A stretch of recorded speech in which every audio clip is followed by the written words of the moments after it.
여러분, 혹시 새벽에 울리는 부모님 전화를 받아본 적 있으신가요? 그것도 바로 엄마의 휴대폰 번호로 걸려온 남자 목소리 전화라면요. 저는 엄마의 전화기로 남자의 목소리를 듣는 순간 온몸이 얼어붙었습니다. 보이스피싱인가? 아니면 엄마한테 이 새벽에 무슨 일 있는 건가? 2025년 8월 무더운 어느 날 새벽 12시 26분. 제 인생에서 절대 잊을 수 없는 순간이었습니다. 자정이 막 넘어간 이른 새벽 엄마 폰으로 낯선 남자의 다급한 목소리가 들려왔습니다. 저 경찰인데요. 어머님이 길에 휘청거리신다는 신고가 들어왔습니다. 현장으로 빨리 와주셔야 할 것 같습니다. 그 순간 저는 벌떡 일어나 뛰어나갈 준비를 했습니다. 심장이 터질 듯 두근거리고 손이 덜덜 떨렸습니다. 집도 아닌 집 근처 골목 내리막길.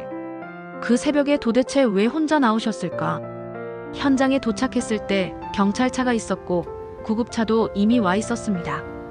엄마는 구급차 침대에 누운 채 정신이 혼미하셨고 체온은 무려 40.4도. 고열 때문에 거의 의식을 잃으신 상태였어요. 제가 다급히 물었습니다. 엄마, 왜 이 시간에 나오셨어요?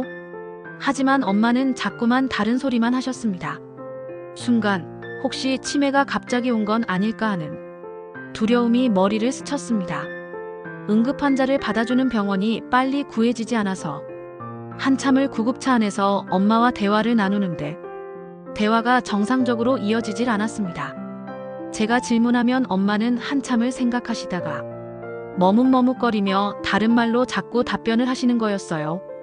드디어 병원과 연락이 닿았고 엄마가 타신 구급차는 긴급 사이렌을 울리며 응급실로 급히 달렸습니다.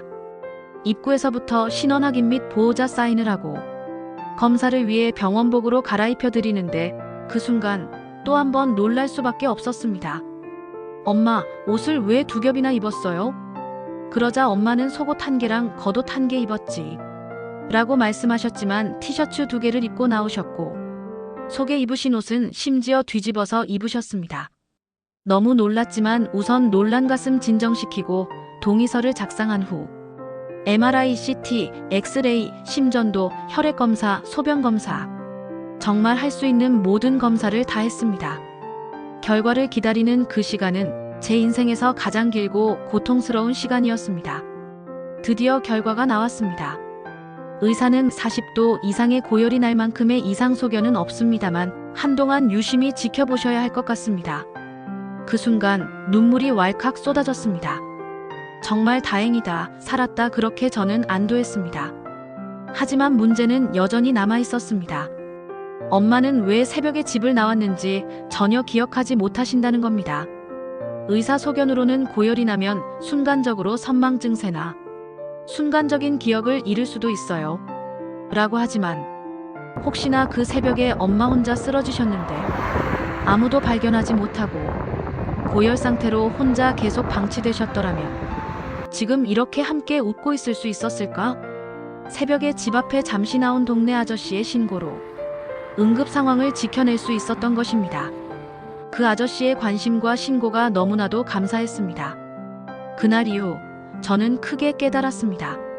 부모님의 건강은 언제, 어떻게 갑자기 나빠질지 모른다는 사실을요. 늘 건강하실 거라 믿고 방심했던 제 자신이 부끄러웠습니다. 그리고 또 한 가지 새삼스레 느낀 게 있었습니다. 새벽에 경찰 전화를 받았을 때 저는 제일 먼저 이렇게 생각했습니다. 엄마가 무사하실까? 지금 괜찮으실까? 그 순간 문득 떠오른 말이 있었습니다. 밤새 안녕하셨습니까? 이 단순한 인사가 사실은 얼마나 큰 안부였는지 그날 깨달았습니다. 어르신들의 건강은 한순간에 달라질 수 있습니다. 자식으로서 부모님께 안부 전화를 드리는 게 정말 중요하다는 걸 절실히 느꼈습니다. 그리고 이 영상을 보고 계신 부모님 분들께도 말씀드리고 싶습니다. 가끔은 자식들에게 먼저 전화를 걸어주세요. 나 잘 지내고 있다. 오늘도 괜찮다. 그 한마디가 자식들에겐 세상 그 무엇보다 큰 안심이 됩니다. 부모님은 자식을 걱정하고 자식은 부모님을 걱정합니다. 서로가 먼저 안부를 전하는 것. 그게 바로 가족을 지키는 가장 큰 힘 아닐까요? 여러분, 오늘도 가족분들께 꼭 물어보세요. 밤새 안녕하셨어요?